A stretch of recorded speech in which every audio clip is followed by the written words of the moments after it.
Exodus chapter 27. You are to construct the altar of acacia wood. The altar must be square, 7.5 feet long and 7.5 feet wide. It must be 4.5 feet high. Make horns for it on its 4 corners. The horns are to be made of one piece. Overlay it with bronze. Make its pots for removing ashes, and its shovels, basins, meat forks, and fire pans. Make all of its utensils of bronze. Construct a grate for it of bronze mesh, and make 4 bronze rings on the mesh at its 4 corners. Set it below, under the altar's ledge, so that the mesh comes halfway up the altar. Then make poles for the altar, poles of acacia wood, and overlay them with bronze. The poles are to be inserted into the rings so that the poles are on 2 sides of the altar when it is carried. Construct the altar with boards so that it is hollow. They are to make it just as it was shown to you on the mountain. You shall make the court of the tabernacle. On the south side the court shall have hangings of fine twisted linen, 100 cubits long for that side. Its 20 pillars and their 20 bases shall be of bronze.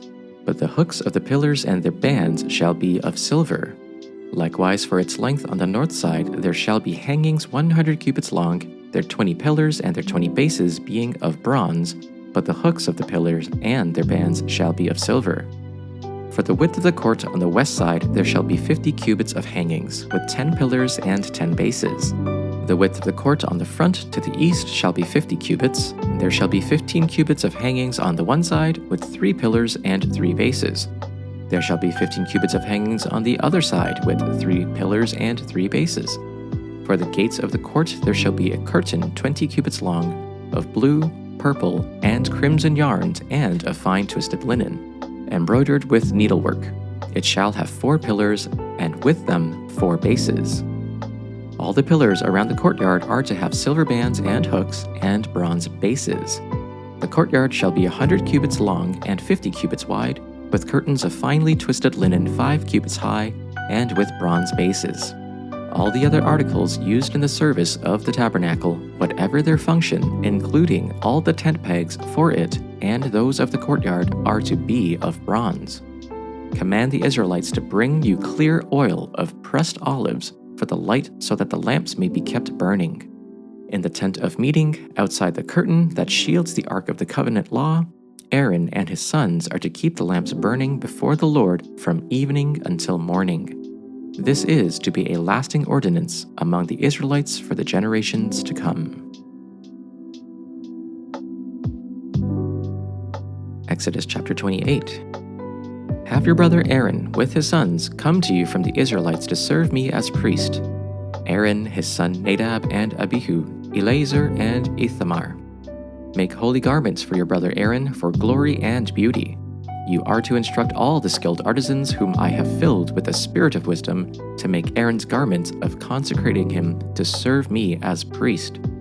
These are the garments that they must make: a breastplate, an ephod, a robe, a specially woven tunic, a turban, and a sash. They are to make holy garments for your brother Aaron and his sons so that they may serve me as priests. They should use gold, blue, purple, and scarlet yarn and fine linen.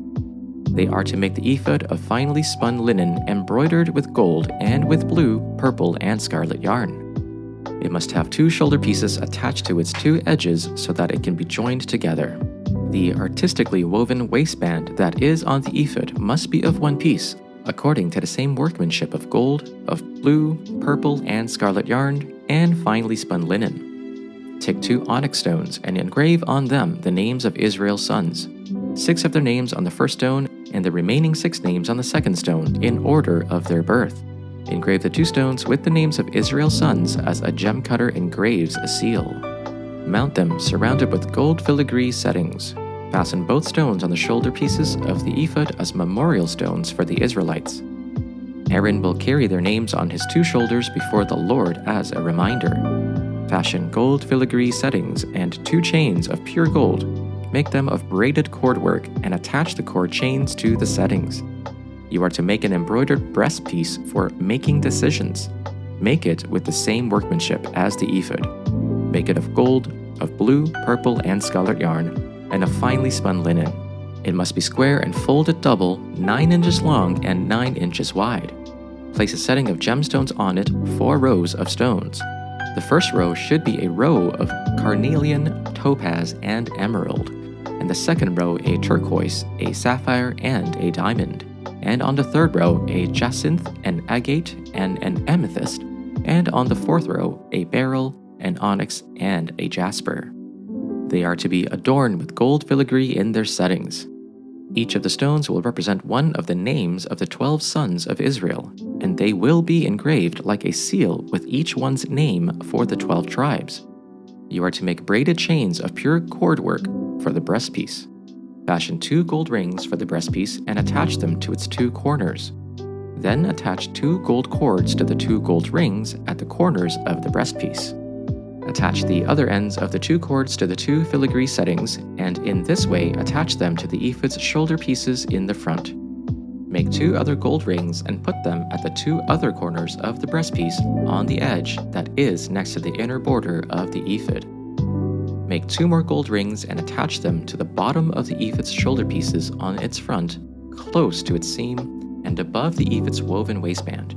The artisans are to tie the breastpiece from its rings to the rings of the ephod with a cord of blue yarn so that the breastpiece is above the ephod's waistband and does not come loose from the ephod.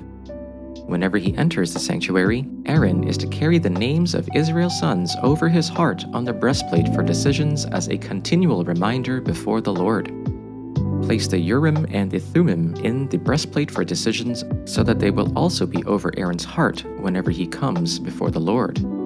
Aaron will continually carry the means of decisions for the Israelites over his heart before the Lord. You are to make the robe of ephod entirely of blue yarn. There should be an opening at its top in the center of it. Around the opening there should be a woven collar with an opening like that for body armor so that it does not tear. Make pomegranates of blue, purple, and scarlet yarn on its lower hem and all around it. Put gold bells between them all the way around so that the gold bells and pomegranates alternate around the lower hem of the robe. Aaron must wear it when he ministers, and the sound of the bells will be heard when he enters the holy place before the Lord and when he comes out, so that he will not die.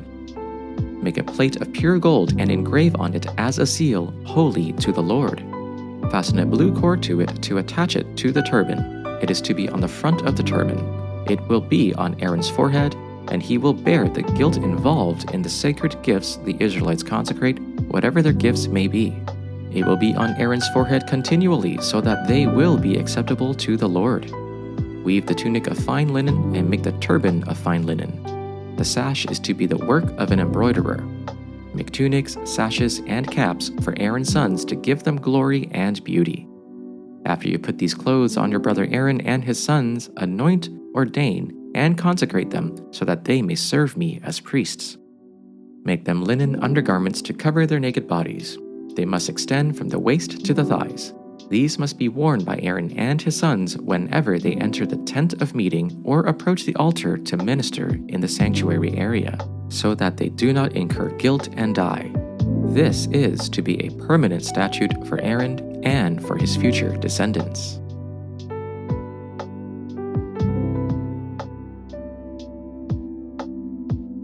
Matthew chapter 21, verse 23.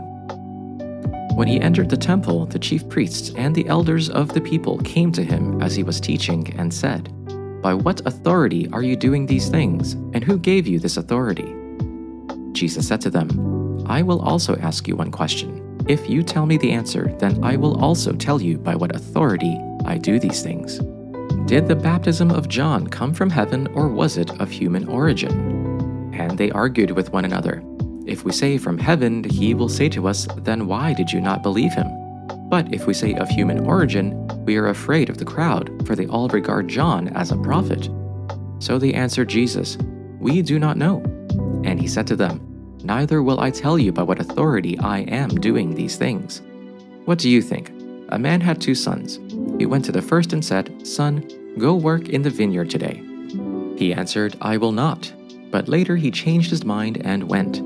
The father went to the second and said the same, and he answered, 'I go, sir,' but he did not go. which of the two did the will of his father?" They said, "The first." Jesus said to them, "Truly I tell you, the tax collectors and the prostitutes are going into the kingdom of God ahead of you. For John came to you in the way of righteousness, and you did not believe him. But the tax collectors and the prostitutes believed him, and even after you saw it, you did not change your minds and believe him." Listen to another parable. There was a landowner who planted a vineyard, put a fence around it, dug a wine press in it, and built a watchtower. Then he leased it to tenants and went to another country. When the harvest time had come, he sent his slaves to the tenants to collect his produce. But the tenants seized his slaves and beat one, killed the other, and stoned the other. Again, he sent other slaves, more than the first, and they treated them in the same way. Last of all, he sent his son to them. "They will respect my son," he said. But when the tenants saw the son, they said to each other, "This is the heir. Come, let's kill him and take his inheritance." So they took him and threw him out of the vineyard and killed him. Therefore, when the owner of the vineyard comes, what will he do to those tenants? "He will bring those wretches to a wretched end," they replied. "And he will rent the vineyard to the other tenants, who will give him his share of the crop at harvest time." Jesus said to them, "Have you never read in the scriptures, 'The stone the builders rejected has become the cornerstone. The Lord has done this, and it is marvelous in our eyes?'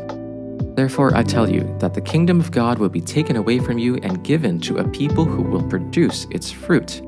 Anyone who falls on this stone will be broken to pieces. Anyone on whom it falls will be crushed." When the chief priests and the Pharisees heard Jesus' parables, they knew he was talking about them. They looked for a way to arrest him, but they were afraid of the crowd because the people held that he was a prophet.